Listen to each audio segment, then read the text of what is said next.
Okay, so that's what we are going to do next, the discussion session. What we have done, as I said in the beginning, is selecting some questions that cover, like yeah, go ahead. You at one point said that the architectural state is defined by a PC and the register file, but in the presentation, lecture 11 or 12 it was, it said that any state is defined by the sum of all control signals. How can those two statements coexist? They can coexist for one single reason, because you generate the control signals from decoding the instruction. And the instruction is somewhere in memory, and this particular place in memory is pointed by the PC, the address in the PC. So if you have the PC, you can access you can read the instruction again from memory, decode it, and generate all the control signals. Okay? Okay, so yeah, we are going to try to solve all these questions. If we don't have enough time to cover them, to finish with all of them, we will simply stop and talk about the exam. So who's the first one? Okay, great.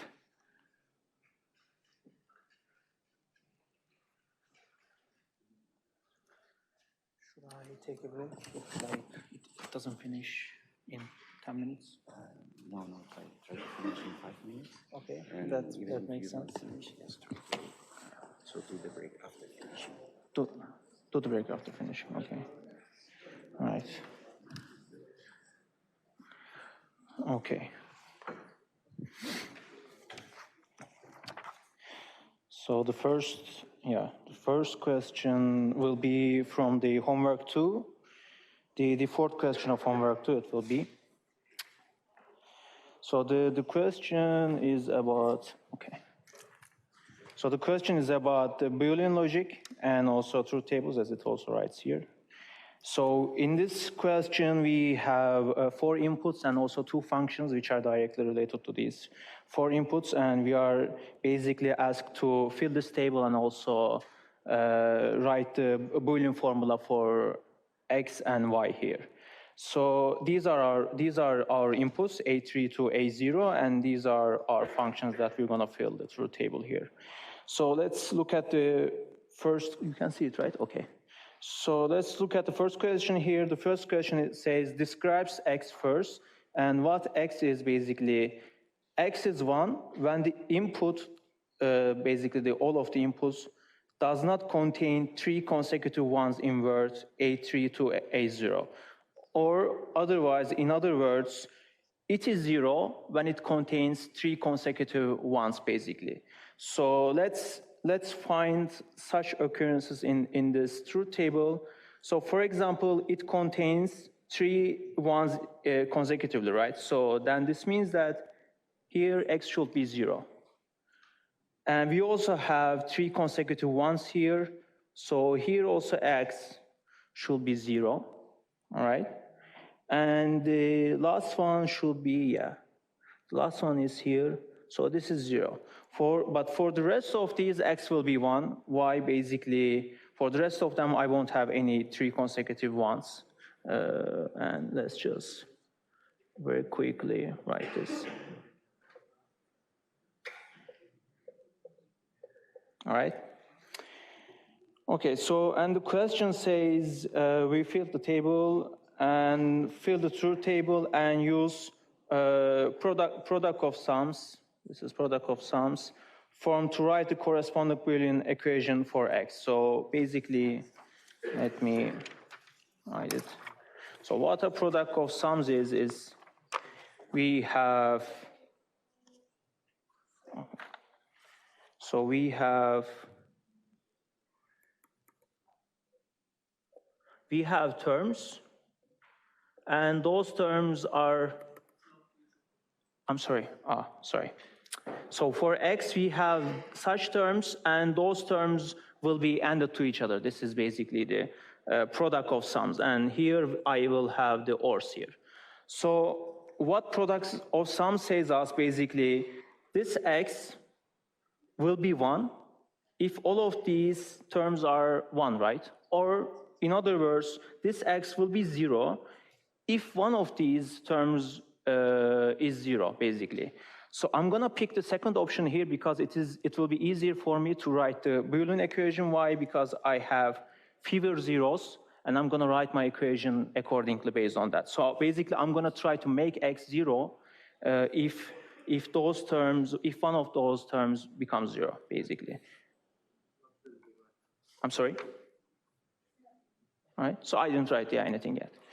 So let's first think the case when A3, A2, A1, and A0 is 1, 1, 1, and I will have 0 for x, right? So in order to have this, I need to have a term such as A3 not, A2 not, A1 not, and A0 not, right? And if all, and I have ORs here as well. So if I have ones for all of these, then this will be 0. Another term will be for this. So what it is basically A3, A2, A1, and A0 is 1, 1, 1, 0. So how can I write it in a term? Is basically A3 not, A2 not, again, or A1 not, and A0. So if you put 1, 1, 1, 0 here, then this will become 0. And the last one is basically that one. So I'm going to directly write it. Hopefully you understood the logic here. So it will be A3, A2 not, A1 not, and A0 not. Okay? And those are ANDed, and this is x, and this x will be 0 if one of these terms are 0, basically. So this is the solution for A. For B, it asks for the sum of products, and Y is basically is 1 when no two adjacent bits in the word are the same. Basically, what it means is that basically, I won't have any adjacent input bits equal to each other, right? So this means that here, where is that? Yeah. Here, I don't have any adjacent input equal to each other, so this should be 1. And I guess here, yeah. Here, I also don't have any adjacent input equal to each other, then this should be 1, and then the rest should be 0, because for the rest of the cases, I will have at least two adjacent inputs equal to each other. So the rest is 0. And so what is sum of products is basically I have terms, those terms are ANDed, inside ANDed, and outside those are ORed. Right? So again, like in other words, so Y is 1 if one of these 1, basically. So let's then write it in that way. So to make Y 1, I have two options, either that or that, right? So this means that Y is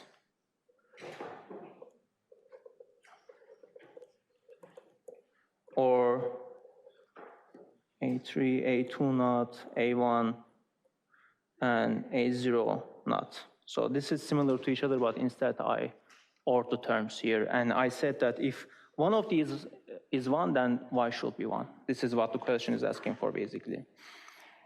So I think there's no question related to that. So for C, all right, so for C it says, please please represent the circuit of Y using only 2 input XORs and AND gates.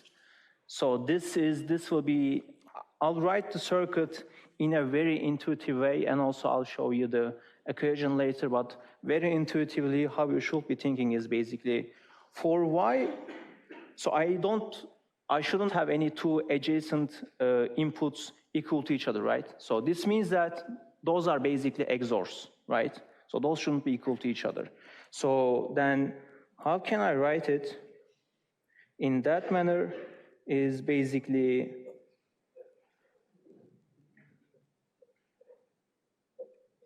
so this ensures that those two inputs won't be equal, or it will give 1 when those are not equal to each other, let's say. For this one, this says that A2 and A1, when A2 and A1 is not equal to each other, then the XOR will give us the 1 again. So this is XOR. And for A0, probably you see where I am going. And here, similarly, this XOR gives 1 when these are not equal to each other. So basically, I'm going to AND those, right?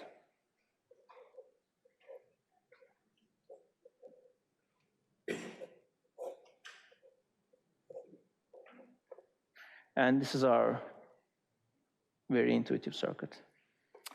So if you need to prove that this is actually correct, I have something written here. So what you need to do is, let me see if you can see it, yeah.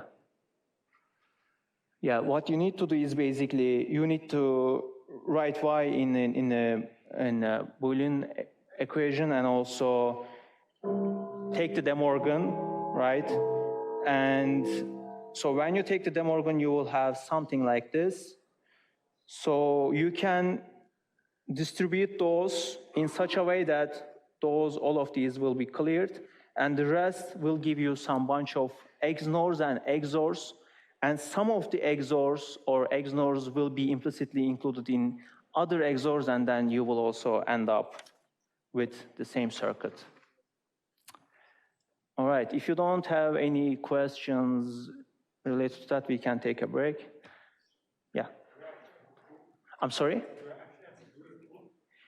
No, the question asks for you the circuit, right? So if you show the circuit, but like be careful, like make sure that you do what the question is asking for. For example, if the question says that use the Boolean algebra and not, for example, K-map, don't use K-map, but use Boolean, such as like those are the details. But if the question is asking for the circuit, it's enough for you to show the circuit. Yeah.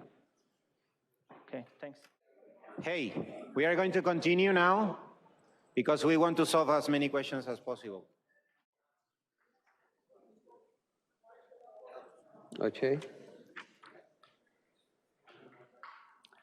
So the second question is from homework 4, the pipelining question. So here in this question, we have 6 instructions given to us, and we need to calculate how many cycles do they take for different configurations of the hardware. So we have some information here that we are going to use in each bullet points. So the first question asks, how many cycles does it take if we have a non-pipelined machine? So here, so first of all, if you don't see very clear explanations in the exam, you can put your assumptions as it's stated in this note 2. Sorry, not somewhere. Yeah, note 2.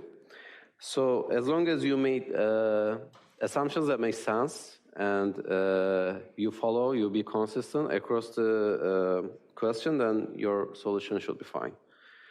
And here we make an assumption here in the first question. So in this part, we see that when we have a pipeline, fetch takes 1 cycle, decode takes 1 cycle, execute takes 6 cycles for multiply and 4 cycles for addition, and then write back takes 1 cycle, right? So our basic assumption here is when we run a mul, then it's going to take 9 cycles. When we run add, then it's going to take 7 cycles. So in total, it's going to be 48 cycles when you just add them up on top of each other, because we don't have pipelining here. In the second question, we have some configuration for some pipelining. So we are using this scoreboarding technique, and in our hardware, we have 5 adders and 5 multipliers. And we do not have any data forwarding, right? Okay, so one thing we need to be very careful about is the data dependencies here. So if you look at these registers, as noted in this note 1, each instruction is specified with the destination register first. Then this line means you multiply R1 and R2, and you write the result to R3, right? And in the second instruction, you need the value of the R3. So the second instruction has to wait for the first instruction to complete and write back the results to the register file. So I can just actually mark this data dependency here. As you can see, the mul gets into here, fetch, decode, and then it has 6 cycles of execution and then writes back. And when you have the second instruction, you fetch it, and then you need to wait until the result of R3 is written back to the register file to be able to successfully finish decode. So we have this kind of dependency here. After write back, we decode and then continue, right? And then you just follow the same idea for the other instructions as well. So I just put like 2 rows here because it doesn't fit, the whole thing doesn't fit into one line. So this is until like 16th cycle, and I repeated 15 and 16 cycle here. This is just copies of these. And then you can follow the rest here. So another dependency we see is between this instructions R7 result and this uses R7, right? So this has to wait for this, and it is the same thing. We write back and then decode here. And when we look at the multiply in the last instruction, so it uses R5 and R6. And these are calculated by these instructions, right? So these instructions complete in 15th and 16th cycles. So we already have the data in the register file when we come to this decode stage.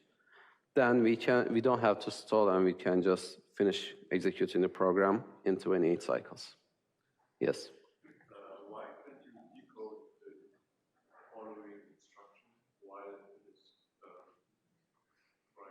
executing the function? While executing? Why can't I decode the second instruction that is dependent? So this decode goes to where in your question? Ninth? Third column here? But you need to finish the execution to understand what is the value of R3. To be able to get the R3 and put it to the... Yeah, but in the decode, you read from the register file, right? So you fetch, meaning that you fetch the instruction from instruction cache, and then in the decode, you read the...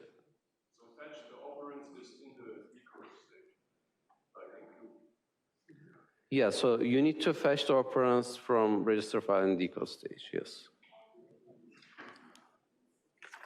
Okay, so in the third part of the question, we have one simple difference here, which is we have data forwarding now.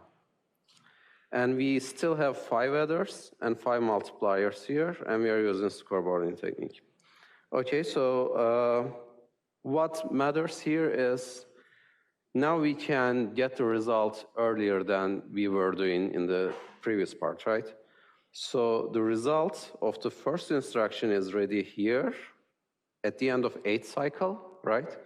And then we don't have to wait for it to be written into the register file, and then we read it from there, right? So in this case, we have a data forwarding. So I just assume that this data forwarding happens from the end of the multiplier or adder to the decode stage, which gives me this kind of dependency here. So I can say 1 cycle here. So this decode was in 10th cycle, now it's in 9th cycle. And you continue and do the same thing, and then you see that at the end, you just save 2 cycles here. In the third part, now we have a little bit more change. So this is like the first case. We do not have data forwarding, but this time we have one adder and one multiplier instead of 5 of them. So here actually another assumption comes. Here we assume that once we start using an adder for an instruction, then we cannot pipeline inside this adder. So we just give the inputs to this adder, and we get the output at the end of the fourth cycle. Or in multiplier case, it's at the end of the sixth cycle. So here, what matters is, so this part is, this R3 is exactly as in the B part of the question. But when we have the second add here, then we cannot start executing here because at this cycle, the adder is being used by the second instruction. So we need to wait until it's completed, and then we start using it from this side. And then once you just follow the same idea and do the rest, then you see that now we completed 31st cycle, which means that in the previous one it was 28. Now we have lost 3 cycles because we don't have additional adders and multipliers. And the last question is, if you do not have, do you have a question? Okay. So the last part, the same story. We have scoreboarding, one adder, one multiplier with data forwarding. So what we do is basically we just copy paste the result in the D, and we just push the cycles back based on this data forwarding, which is the same thing we did in the question part C. So this is like a bonus here, like 3 points, right? Because it's just some redundant thing. And if you complete it, you will see that it's going to complete in 29th cycle.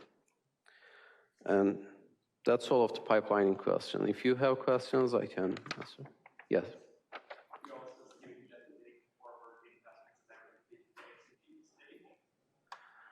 I think, yeah. So I'm not sure if it's very realistic, but it can be okay. I'm not sure.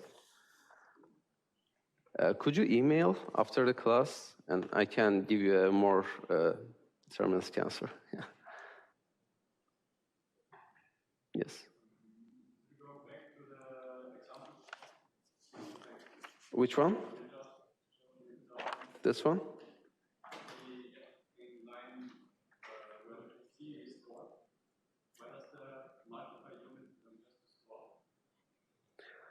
This multiply unit?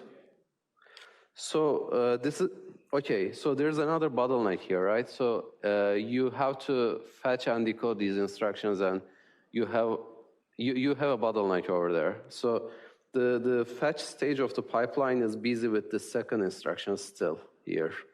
So you cannot fetch this. So to avoid it, for example, you can go for fetching like multiple instructions at the same time and more complex time.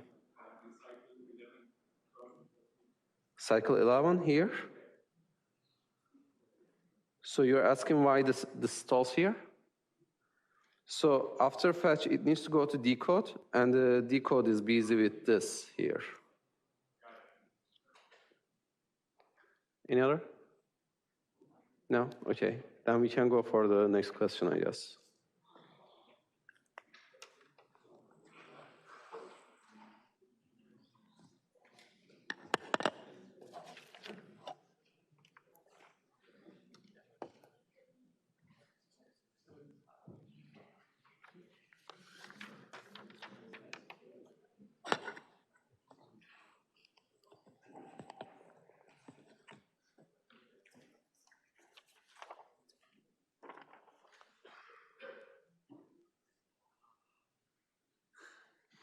Hello, everybody. My name is Hassan, and we will continue with the next question, which is on out-of-order execution. So hopefully you remember the concept, so I will go quickly over this. So here's some definition of what kind of instructions we are dealing with in this question. So we have two types of questions. One is add, which has this number of cycles here and those stages defined. And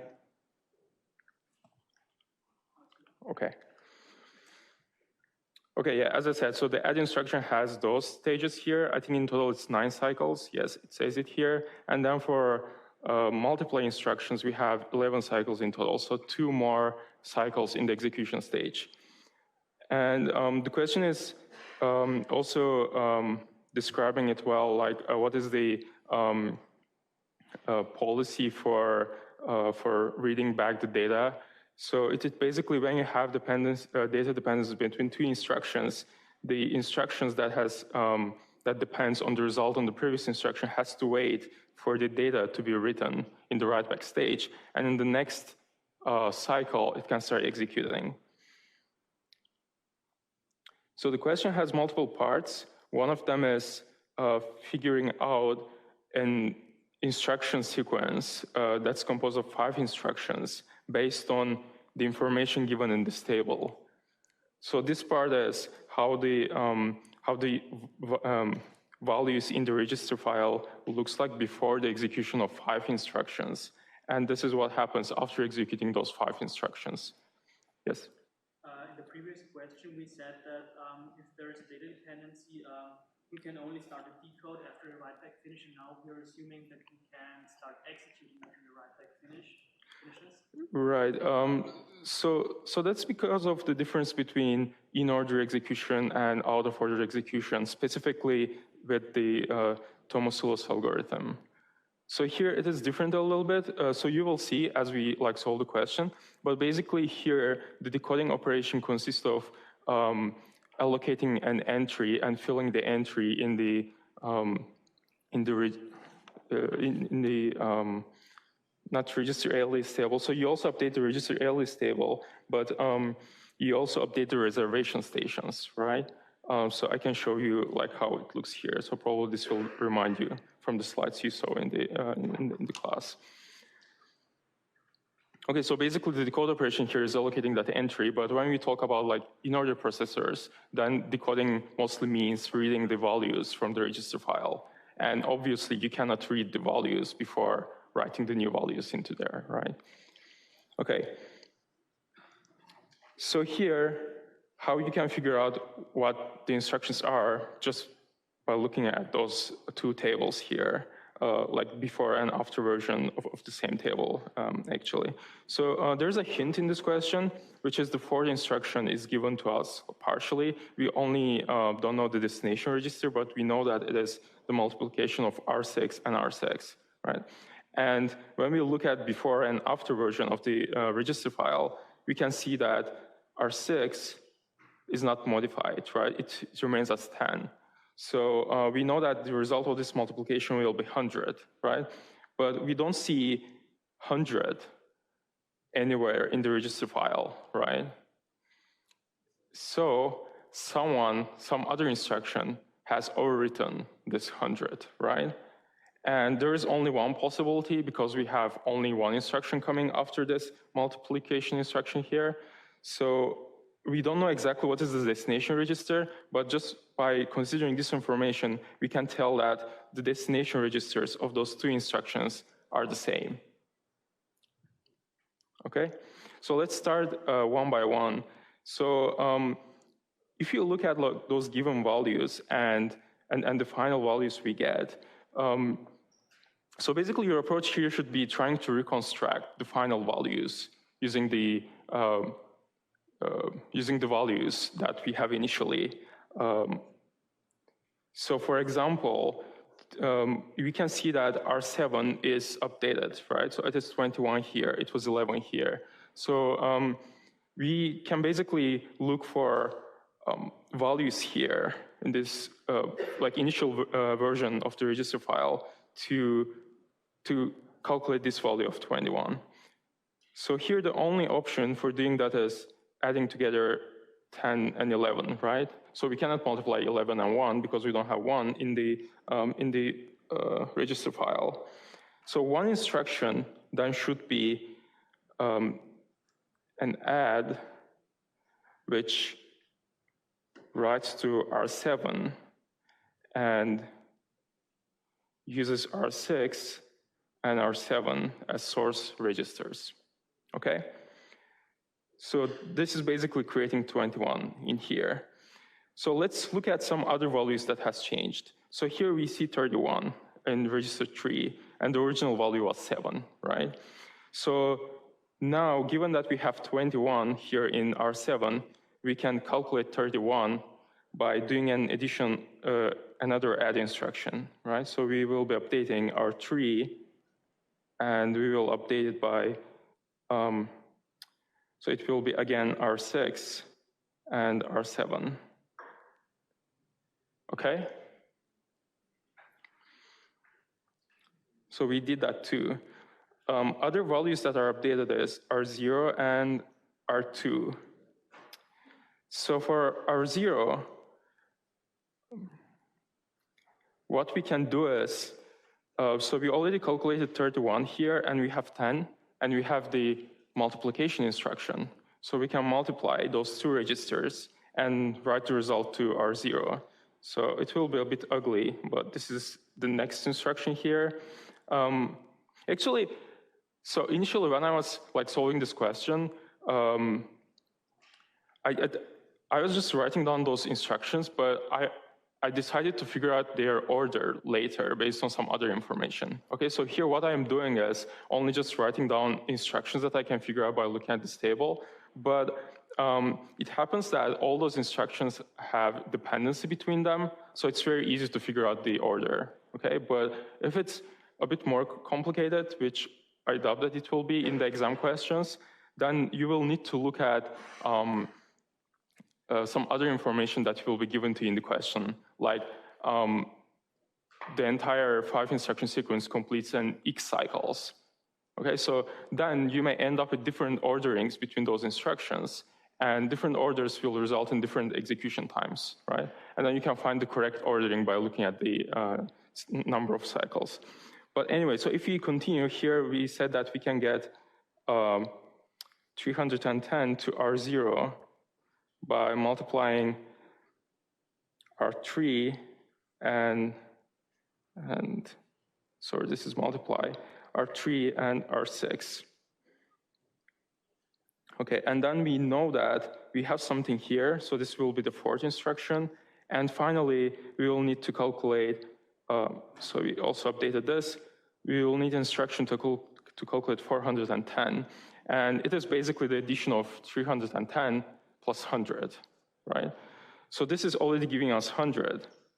And we know that we need to write the result here to R2. So this instruction here should be modifying R2, right? So let's write it here again, and then I will fill this. So it will be updating R2, and it will do so with adding to R0, it will add 100. So this instruction here will give us 100, right? And in the beginning, we said that it should be the same as this instruction that is following it. So that instruction, the last instruction, should also be R0 plus R2, right? So if you fill this here to have everything in written in a nice way, so this was the 1st instruction, this is 2nd, this is 3rd, this is 4th, and this is the last instruction, okay? So this is add to R7, R6, R7, then another add to R3, and again R6 and R7, and the last is here multiplication, R0, R3, and R6. Okay, is it clear? Did I miss anything? Okay, so that was easy. So in the next part, Actually, I also B and C together because they are sort of related. So basically, in parts B and C, we have to execute Tomasulo's algorithm with this instruction sequence that we find in part A. Okay, so basically, it will be filling the register alias table, which is this here, the register file, and also the reservation stations. So let me do it like this. Okay, you can see it. It's better. Okay, you can see almost everything.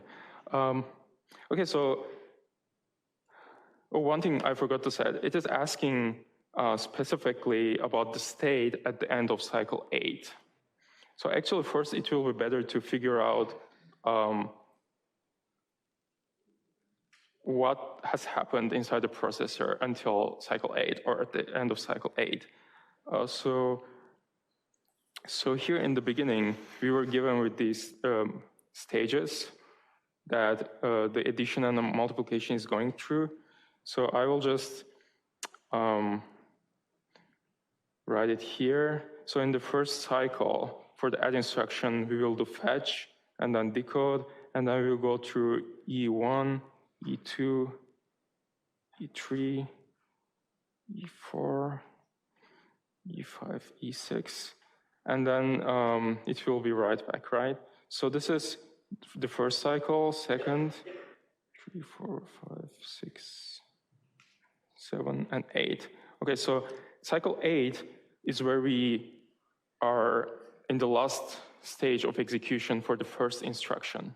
Okay, so then at the end of cycle 8, we have no updates in the register table, right? In terms of final values here, because we didn't perform any write back yet for any of the instructions. But what happens is, until then, if I write it quickly, we have enough time until cycle 8 to fetch and decode all the instructions here. So we can fetch and decode the second instruction, we can fetch and decode the third, the fourth, and the last instruction, right? And we are still at cycle 7 here, or so this was 6, right? 7 and 8. So somewhere here at the end of cycle 6, we have all the instructions decoded, right? So we fill them to the reservation stations. So I'll sort of do it quickly, but if you basically follow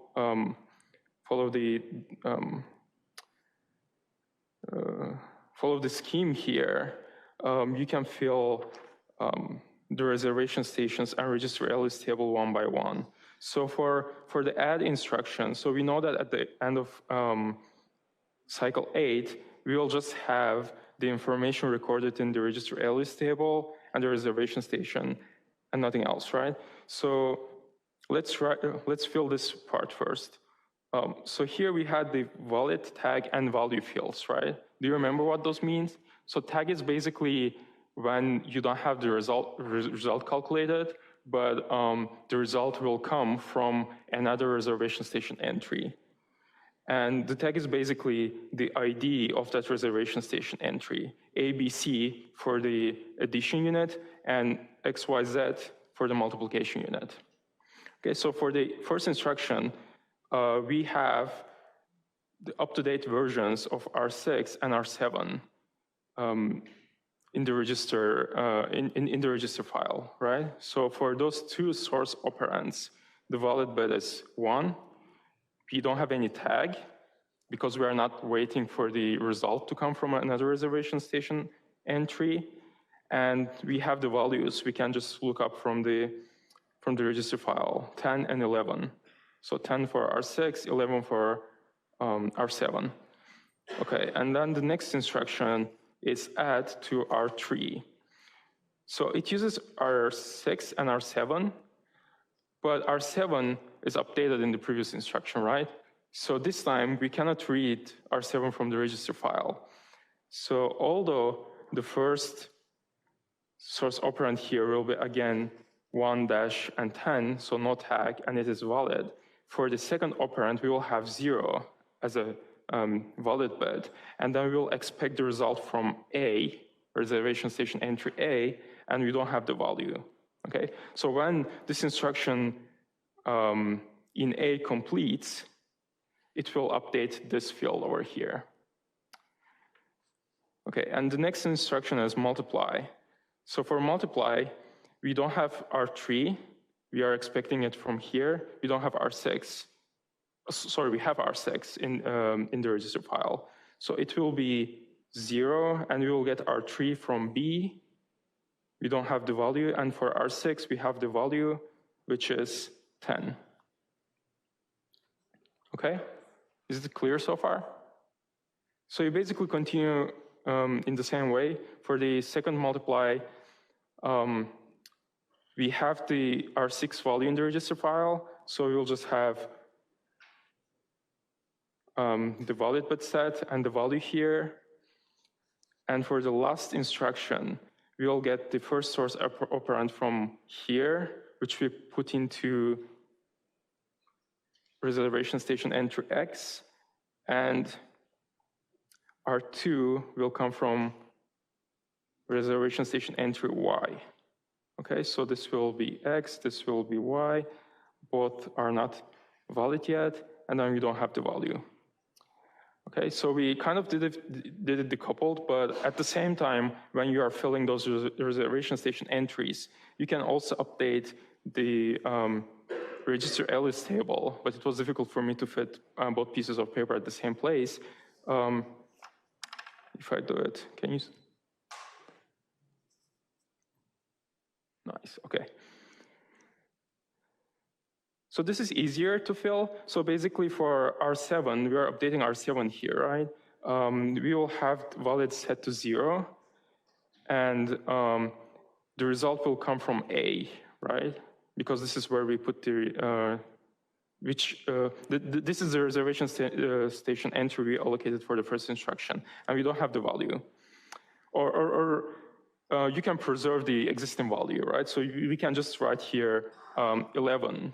But it is really a don't care value because we know that it is not valid because of the 0 here. Okay, so it is both fine to write nothing here or just to keep 11, the previous value. Okay, and then the next register we update is R3. So for R3, again, we will have 0 because none of the operations are committed until end of cycle 8. And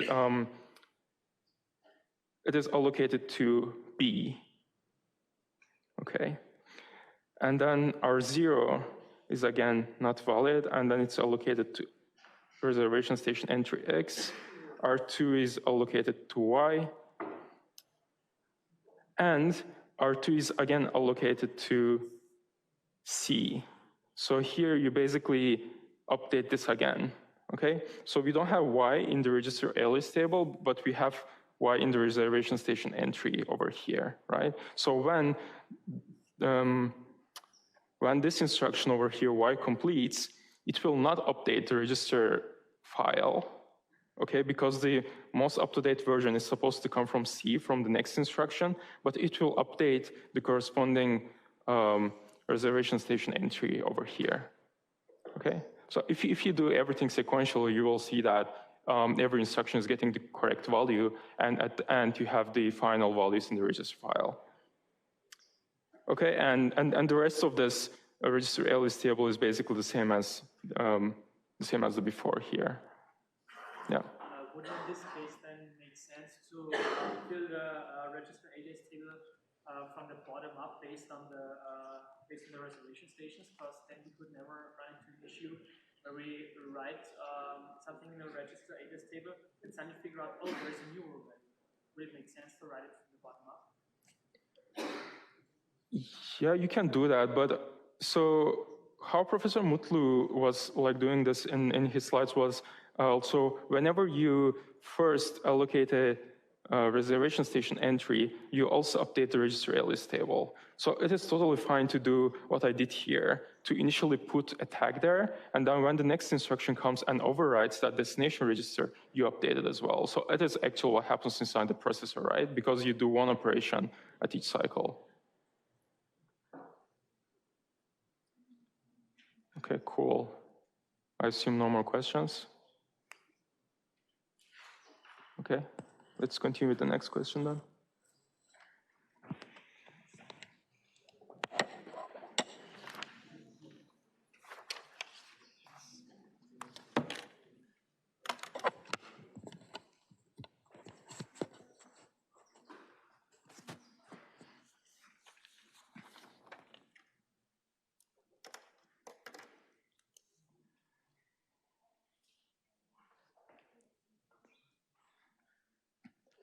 Right, so I'm Mohammed. I'll continue with the branch prediction.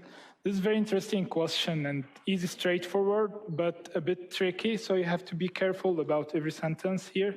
So you are given a piece of code, and it's basically an array of n elements. And those elements, or the value of those elements, are truly random generated. So you cannot predict the value of those elements at each index. And you have 3 if loops inside the for loop. And at each if statement, you are trying to examine if that value is multiple of 2, 3, or 6. And this is not if else. This is very important. Okay. And the question asks you to show out of those 4 branches. So you have B1, which is the for loop, B2, B3, and B4, which are the if loops. So out of those 4 branches, what are the locally correlated branches? Local correlations mean here for the specific branch. If I know the previous value from the previous iteration, or if I know that branch is taken or not taken, can I decide on the current iteration whether this branch will be taken or not? So this is what does mean a local correlation. So basically, for the first branch, I have a for loop from 0 to n minus 1, which means this iteration will be repeated n times. So if I'm in the n minus 1 iteration, so I know for sure the next iteration will be taken, right? Because I have n many iteration for branch 1. But for branch 2, branch 3, branch 4, I'm trying to examine the value of the element. And the value, it says here, it's completely random. So if I know that the previous value, or from the previous iteration for branch 2 was not taken, so I cannot decide, I cannot predict for the current iteration whether B2 will be taken or not. So that's why the locally correlated branches are only B1. So for the second part of the question, the same thing, but I'm asked here to find the globally correlated branches. Meaning that if I'm the current iteration and one of the branches is taken, can I decide, can I say something about the other branches? Can I say whether it will be taken or not? So, for example, B2. So if the value at that index is multiple of 2, can I say something about it, whether it's being multiple of 3 or multiple of 6? So obviously, if B4 was taken, or it's currently taken at the current iteration, then for sure, B2 and B3 should be taken. Any number that's multiple of 6 should be for sure multiple of 2 and 3. So B4 is globally correlated with P2 and B3. Any questions so far? So very easy. Just you need to remember the difference between locally correlated and globally correlated. I have a question. Yeah. Which direction should they be correlated? Because we could also say that if we took B2, we take B4. If we took B3, we also take B4. But I mean, since B4 is at the end, how can we say that if we took B4, we also take the other? Wouldn't it be the other way around? So yeah, so this is basically based on the compiler. So if the compiler decides that B1 is placed before B2 and then B3 and so on, so when it add PC equal PC plus 4, then you go directly to the B4, then you need to predict the branch 4, whether it's taken or not. It could be the other way around. This one could be placed before, right? So anyway, the thing here is that if branch 2 and 3 are taken, then for sure branch 6 should be taken, right? And the other way around, if B4 is taken, then B2 and 3 for sure should be taken, right? Because any value that's multiple of 6 is multiple of 2 and 3 as well. So straightforward. Okay, so now for the second part of the question. So this should be B or 2, and this is A. Okay. So now I want to run this piece of code on a processor that has a global branch predictor. So I'm given a global history register that has 2 bits only. So you could have 3, 4, but here I'm only having 2 bits. 2 bits mean I have 4 entries. And for the global history register, what I'm storing here is basically if 2 branches are taken or not. So it could be taken, taken, not taken, taken, taken, not taken, and not taken, not taken, right? So one of those entries. So I'm considering 2 branches at the same time. And the pattern history table, I'm storing 4 entries as well. So for each one of those, it could direct me to this pattern history table where I'm storing something here in each entry. So I'm having 4 entries in, so this is the global history register, and this is the pattern history table, and this is the entry. So I'm setting all those values here to 0 initially. And whenever I'm facing or I'm hitting one of those entries in the global history register, so I'm trying to increment this by 1. And if it is missed, then I'm decrementing it by 0. Or if it is taken, I'm increment by 1. If it is not taken, decrement by 1.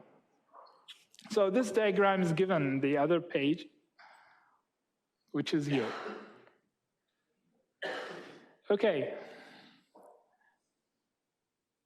So yeah. So the question now, I'm doing this for loop 120 times, means that n is equal to 120. So so the question asks me what's the value should be here in the first entry, given that the first record is taken and taken. So there are 2 branches are taken. So what's the probability of the next branch to be taken or not? Or in the other, so let's rephrase it. So what will be the value of that branch, the third one, taken? Then I'm going to increment 1. And if it is not taken, I'm going to decrement by 1. So what's the final value after 120 iterations? Okay, so I'm having B1, B2, B3, and B4. Okay, so now let's assume B1 and B2 are taken. Okay, what will be the contribution of B3 being taken or not to the total value? So for this equation, because it's given here that all the values are completely or truly randomly generated, so I cannot guess any values. So for simplicity, I'm going to assume that the values are 1, 2, 3, 4, 5, and 6. So this is my array. So any value at any element or any index can be one of those values, okay, just for simplicity. Why select 1 to 6?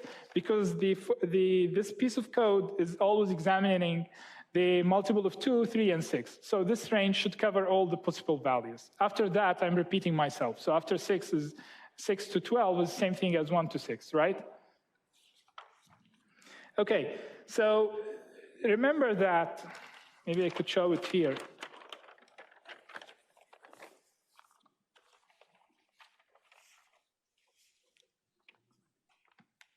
Yeah. So this is B1 and B2. So B1 is always it could be any of those values, right? So 6 over 6, the probability of having all those values. So it could be any one of them. I'm not excluding any one of those. For B2, it should, if I take B2, means that the number is multiple of 2. How many of those is multiple of 2? 3 values, right? Which are 2, 4, and 6. And this has the probability of 3 out of 6. Now, for B3 to be taken means that one of those number, or all of them, or some of them, is multiple of 3 as well. How many of those is multiple of 3? Only this guy, right? Okay, so which is multiplied by 1 over 3, which is 6 out of 3 values, right? Clear? Okay, great. Now, this is for the first case where B3 is taken, given that B1 and 2 is always taken, based on the entry here. So both of them are taken.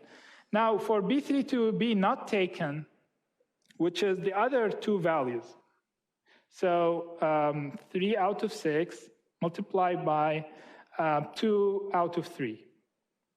So this is taken, this is not taken for B3. So now what's the total? Again, should be in plus, this should be in minus, because I'm decrementing whenever a branch is not taken. So do the math, you will get, minus 1 over 6. Any questions so far? Just add them together, that's it. Simple math, right? Okay, so now I'm considering the other possibility where I'm having branch 2 and 3 are taken, and I want to examine if B4, the contribution of B4, whether it's taken or not taken. So B2 and 3, it's multiple of 2 and multiple of 3. So I want to check out of those 6 values, how many of those are multiple of 2 and 3 in the same time? How many? Okay, so which is number 6. So I'm having 1 out of 6 is both for branch 2 and 3 to be taken. And now I'm checking the branch 4, which is multiple of 6. So we already said that I'm picking this guy, which is number of 6.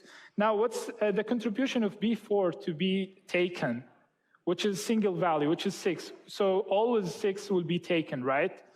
So multiply by 1, that gives me 1 out of 6. Now, what if B4 is not taken? If B4 is not taken, means that there's no other values. I'm having only 1 value. So that's why minus 0. And I'm having 1 out of 6. Now, you can consider the same thing for B4 and B1, which are taken. And in this case, multiple of 6 is only 1 out of 6. Now, I'm checking if branch 2 is taken. Branch 2 is taken mean I have only 6, the value 6. So it's always multiple of 2. That's why we multiply it by 1, we get 1 out of 6. And we have no decrement, no possibility for B2 to be not taken. So it always should be taken because any value is multiple of 6 is multiple of 2 as well. And the same thing, so what's remaining now? I'm having B1 and B2. Both of them to be taken. B2 is multiple of 2. How many of those are multiple of 2 is 3 out of 6. Multiply by,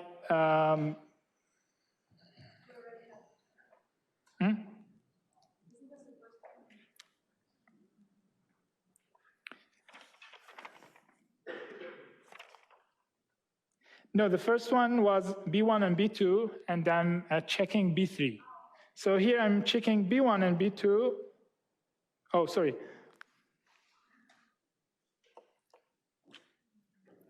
Yeah, so first one was B1, B2. I'm checking B3. Now B2 and B3, I'm checking B4. Now B4 and B1, I'm checking B2. And what else? So it should be B2 and B3. And now I'm checking B4, right? Okay, now it makes sense. So B2 and B3 is multiple of 2 and 3s. We have only one value, which is 1 out of 6. And now checking B4, which should be 1, the single value, then I have 1 out of 6. Now, 1/6, 1/6, 1/6 is 3/6. Minus 1 out of 6, this gives me 2/6 multiplied by the number of iteration, 120. So this is do the math, you get the value.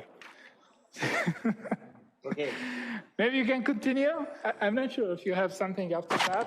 No, they don't have anything else. They just want to. They just want to learn a little bit about the exam, the recommendations that we have for them. This is going to be very, very quickly. So just a couple of minutes, but it's important. First of all, we are offering an extra discussion session. This is going to happen in one of these dates, June 12th or July 10th. We just set a poll in Moodle. You can vote, and we will do the day that gets more votes. But we will record it, so if you cannot come, you can still watch it. Is that okay? Okay, I think that this will be very useful for the preparation of the exam. This is the date and time of the exam, August 23rd, very far in the future. And now some very briefly, some comments or some recommendations. First of all, study to understand the material and concepts. Understanding is the most important thing. That's what we are going to test for. We don't want you to just, learn how to do the exercises and just write them down and that's all. No, we really want to test that you understand the important concepts. Do the optional homeworks. They are required. They are optional but required to pass the exam. Highly recommendable, I would say. And one important thing for you to keep in mind, the optional homeworks are the perfect reference to prepare the exam and also pass exams. And it's likely that you will find many questions in the exam that will be similar to the questions in past exams and homeworks.